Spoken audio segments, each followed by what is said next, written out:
Good afternoon, everyone. Welcome to another episode of Spilling Tea. I'm your host, Tiffany Daniels. And just like we promised the other day, we are getting back into our Social Security / Supplemental Security Income series. And today we are going to be discussing in particular what is considered redetermination, or as I used to call it, annual renewal. And essentially what this is every 6 months to a year, you have to prove that you still qualify for Social Security or Supplemental Security income. It's common with a lot of different programs, but with Social Security in particular, it's a little bit different. And what I mean by that is I felt very often every time I went in to do the renewal back in the day that I could not, when doing so, show any form of improvement in regards to growth or anything that has to do with being autistic getting better, because it would be detrimental to me being able to still receive those benefits. In fact, it was one of the things that was really kind of rammed down my throat while I was stuck in assisted living back in the day. When I tell you that there's a whole lot of things you have to keep in your head constantly, and that when I tell you it is not simple to get into these programs and it's not simple to keep them, just to give you a Windows view before we start reading here, every time I went up from annual renewal, I would have to psychologically prepare myself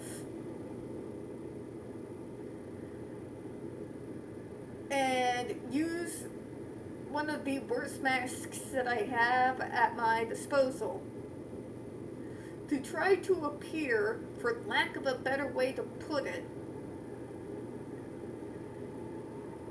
as incompetent as humanly possible, so that these individuals would continue on with my benefits.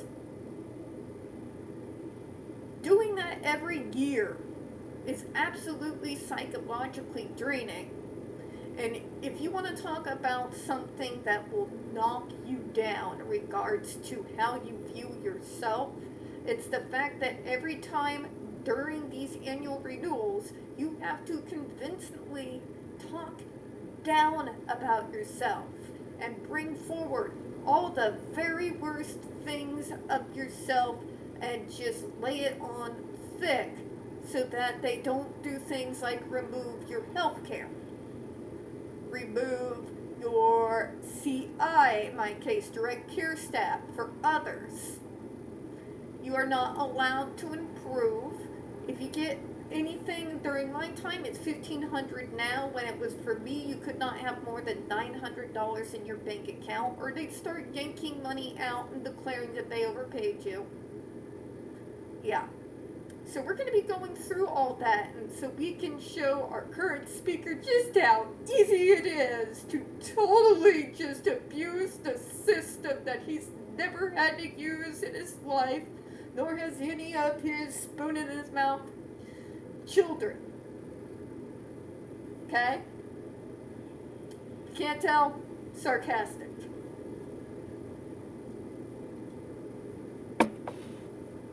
So let's get started. What is redetermination? Oh, sorry. Disclaimers. Sorry. Alright, folks.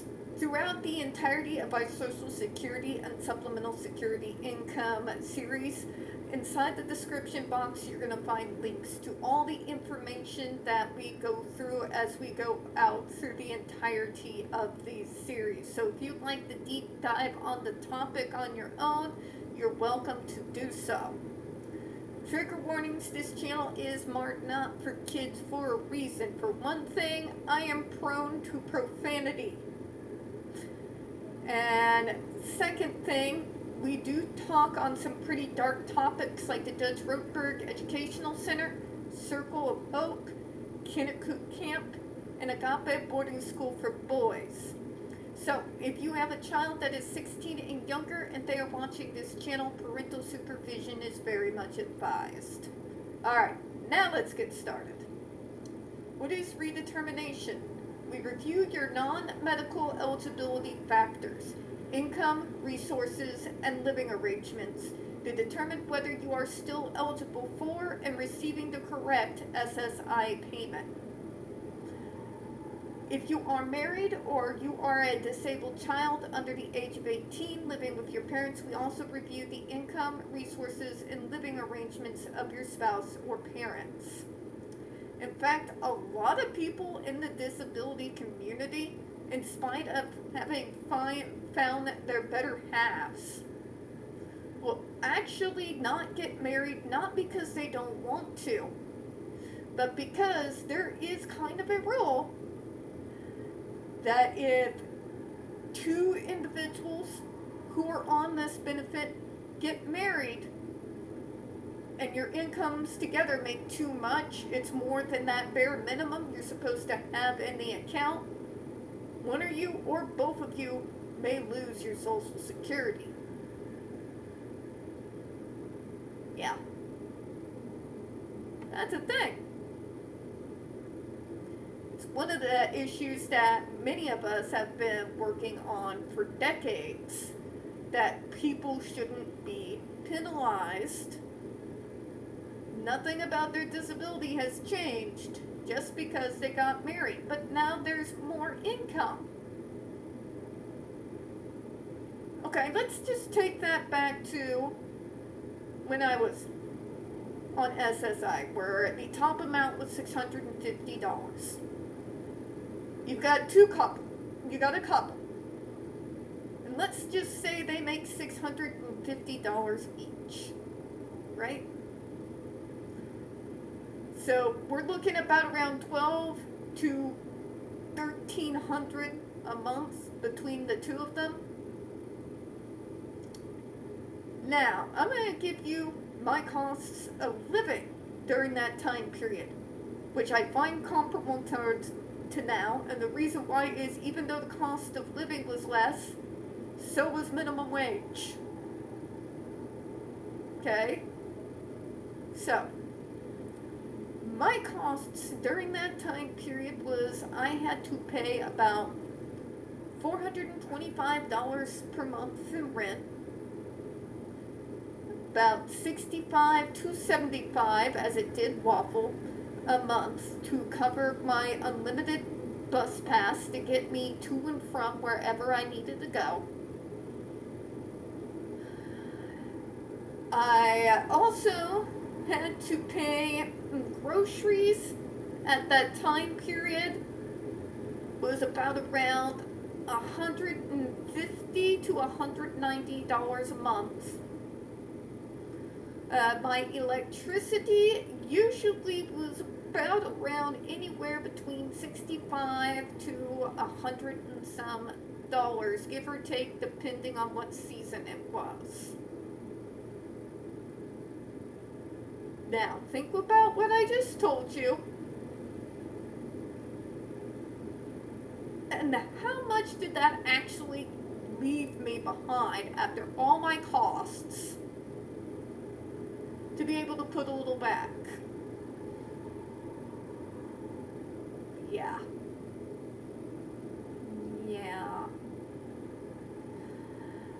It's a recipe that keeps you living below the poverty line. Now, they say this, we gotta make sure that you actually need what you're getting per month, but what everybody keeps forgetting is just how much it actually costs to live in this world. I'm not talking even really comfortably, just something just slightly above whether I am able to stay in my home or not, dependent on when the check comes. Just a little bit above that. If you manage to do so, they would think that they overpaid you. And whatever amount that they had determined in their heads that they overpaid you as a couple or as individuals, they will take out of your accounts. Now imagine you just paid a bill. Just send in your check. And it wasn't cashed until you dropped pretty low with what money you had. An example of mine was, after paying everything, I was sitting on $25. And that was when they decided to clear the check for rent. And ended up putting me over $300 in the red.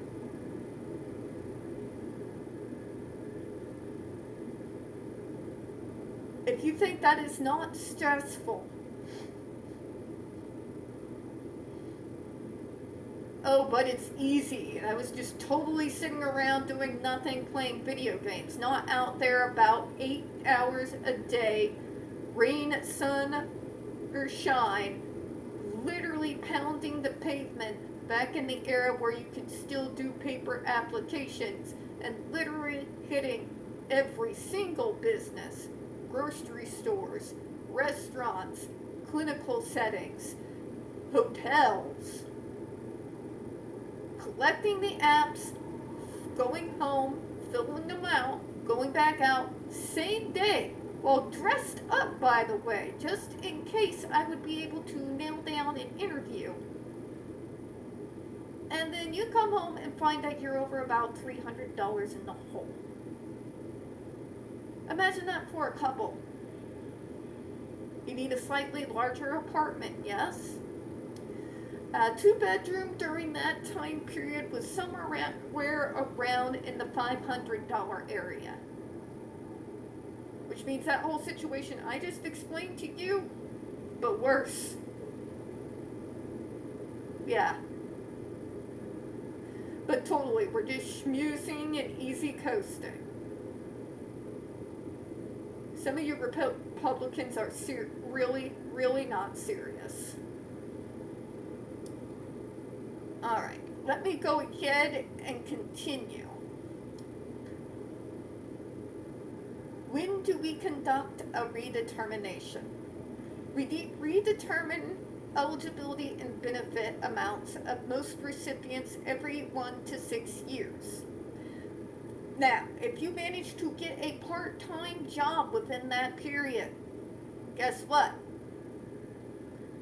It did not remain at that $650. When I got a job position, the amount that I received got knocked down to about around $250 a month. I was working about 4 hours a day at the time, getting paid about around, what was that? Started at, yeah, that's right, $6.50 an hour, $6.50 an hour. And I only worked during that time period about around 4 to 5 hours a day. And did not work the weekends. Just in order to not make over that $900 amount where they take even more money out of your account. Imagine trying to live that way and then somebody like the speaker tells you how easy it must be. Gotta be nice. Gotta be nice. We cannot discuss the speaker's extremely punchable face. We gotta be nice. Sorry, folks. Alright, let me go ahead and continue here. How do we do a redetermination? There are 3 ways we do a redetermination. And this is going to change, folks, is if those cuts go through, how they conduct the redetermination. As you've already seen, we've gone over the closures in regards to Social Security. That part's going to change. So, telephone, in person, or by mail. Mail, don't do it. For the love of God and all that's holy, if you care about your stress levels, do not do the thing. I did that once. One time. Almost lost my benefits during that time period. And I had to haul ass and beg my mom to literally take a day off of work to get me up there to do a redetermination because I sent it in the mail, I told her it was taken care of, and apparently it got lost. Don't do the thing. Go in person or make somebody speak to you on the phone. It's easiest to do it in person, by the way, because sometimes they play telephone tag and you can't get a hold of a person to save your soul. And I know since they did those cuts, that's probably even more difficult now.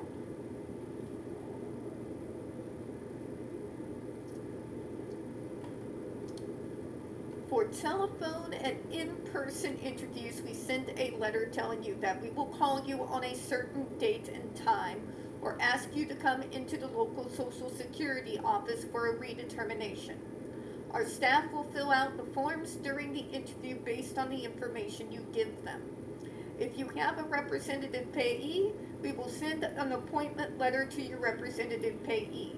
Now, this in particular is geared towards individuals who are not their own guardians, and because of that, they have somebody that is a guardian that is handling all the financing for them.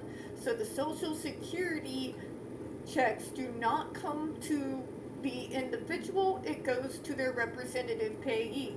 And if you think that that is ripe for fraud, you don't know the half of it.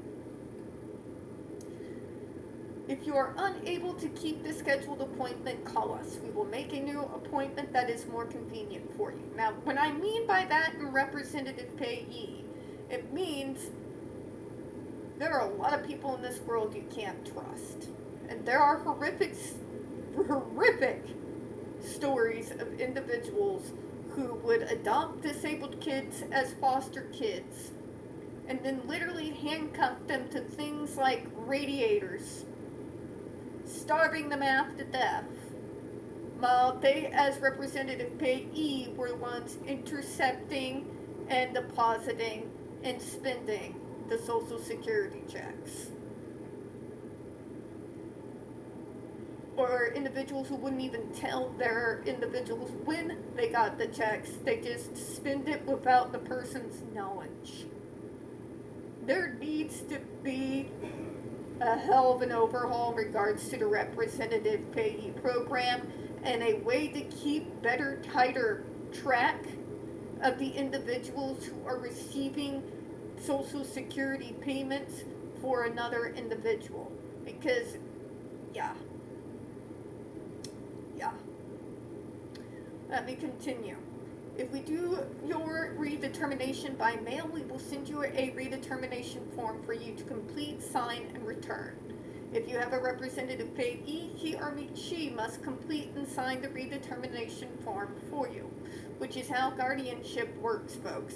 You don't get any rights anymore. You can't vote. You can't do any of your financial business on your own. It has to be done through your payee. You get no say in it. If you can tell, I am very much against guardianship, and that's just the very beginning of my reasons. Let me continue here. If you need help completing a redetermination form you receive in the mail, call us or visit your local Social Security office. Our staff will help you fill it out. I would always recommend going to the office.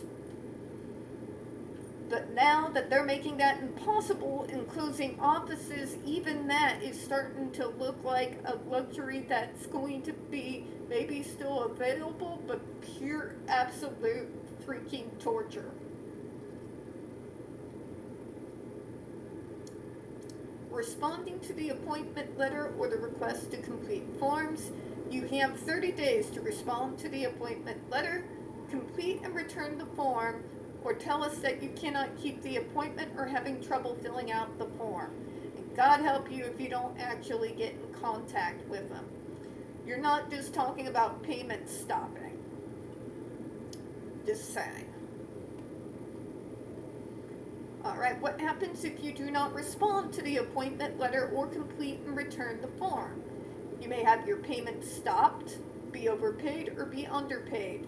Now imagine that particular letter gets lost in the mail and all of a sudden you're not getting your money. Yeah, just putting it out there.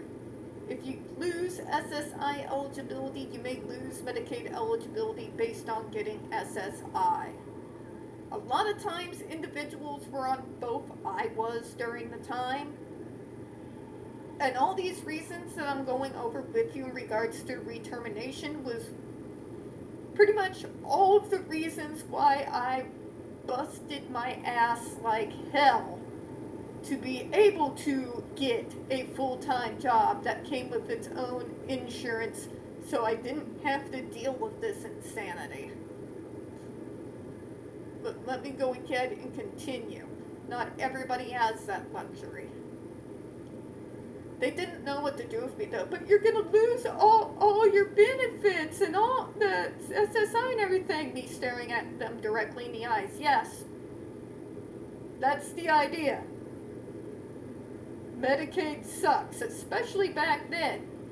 This issue here, that has to do with the fact of going multiple years without dental insurance that you would get normally.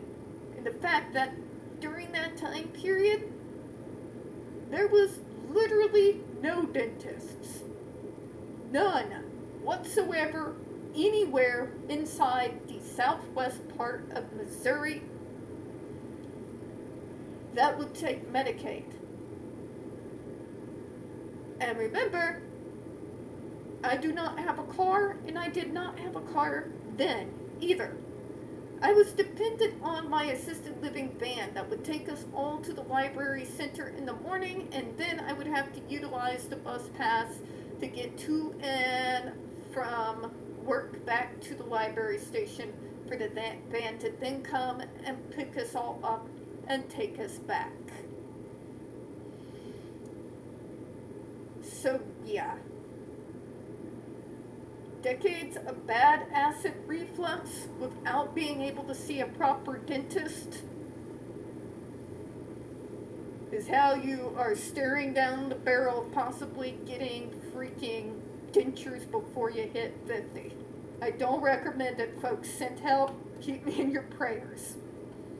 And it's painful too. It hurts like hell.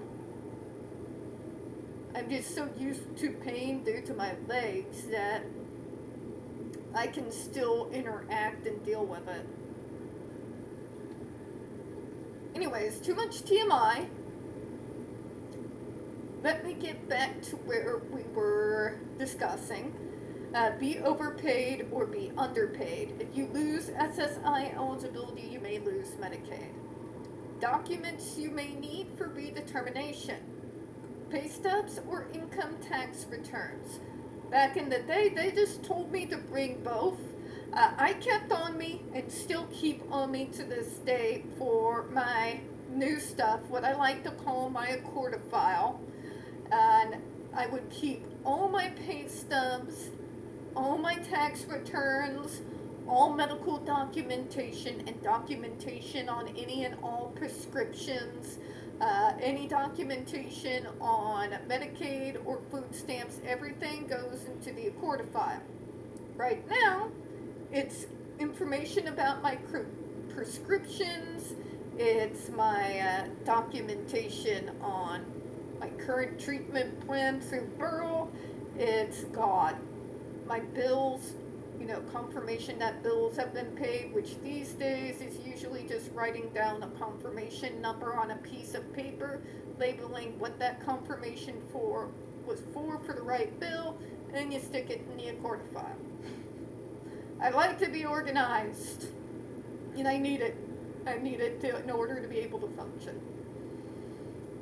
But what got me in the habit was these annual redeterminations, so that instead of, running around all over the place like a chicken with my head cut off, running around trying to grab all of this documentation right before I had to go into the Social Security office, I would have it already go in the accorda file so that when that appointment came up, all I had to do was grab it and just bring the whole thing with me.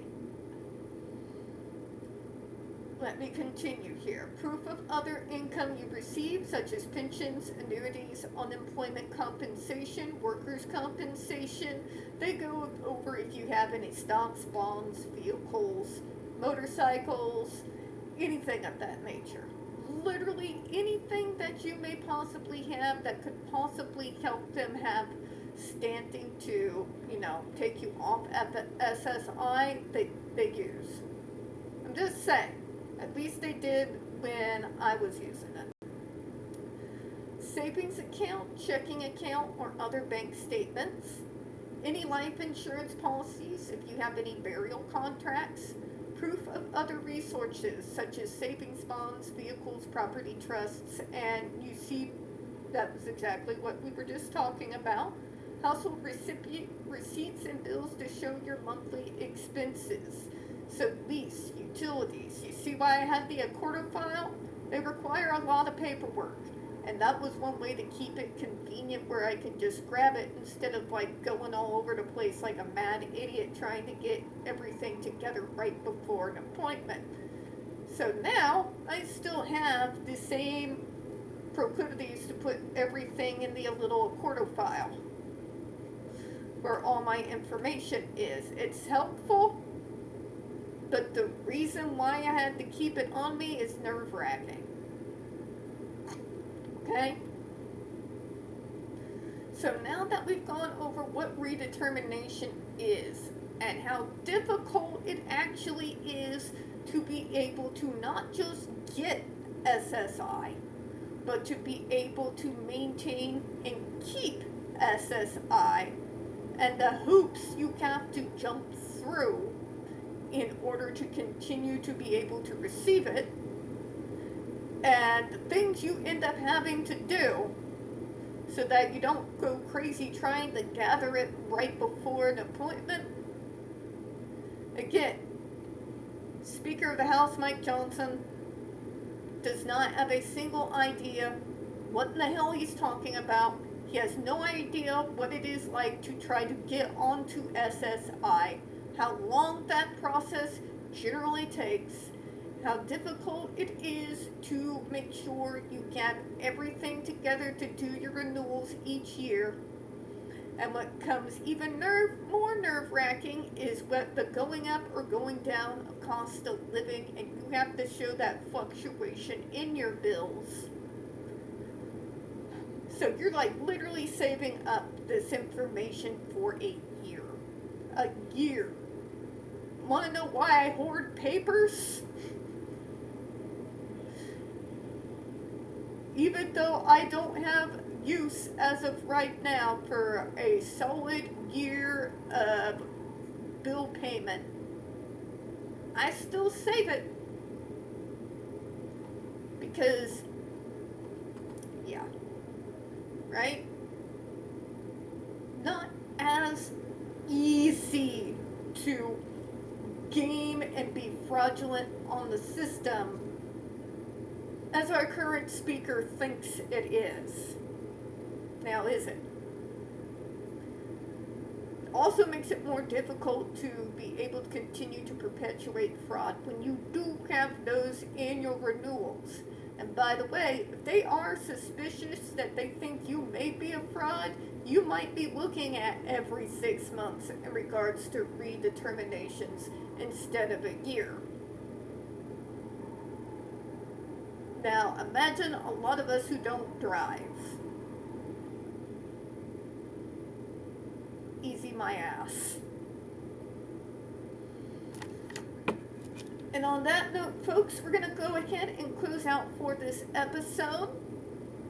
Now, please remember to check and make sure that you are still subscribed to the channel and are still set up to receive notifications. We're going to continue on this series starting on next Thursday. And tomorrow, of course, you're going to get the new episode for Down the Rabbit Hole as we continue to deep dive Andrew Wakefield. And we're going to be splitting off from there so you can see the development, particularly in the late 90s, early 2000s, to how we got where we are here now. And Then we're going to get, God help us, please pray for me, to the RFK Jr. rabbit hole.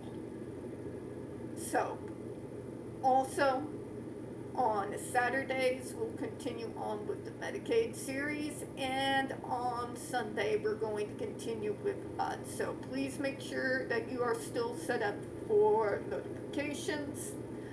Also remember, guys, we don't get very many views on this channel. The few we do get do tend to be removed from time to time.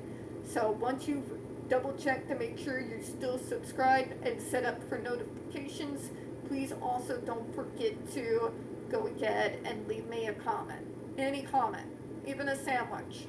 I know you guys send me that some of the time, and I don't know why, but it makes me smile, so I appreciate it. And as always, folks, we here at Spilling Tea hope you have a good one. I will see you all tomorrow. Bye, everyone.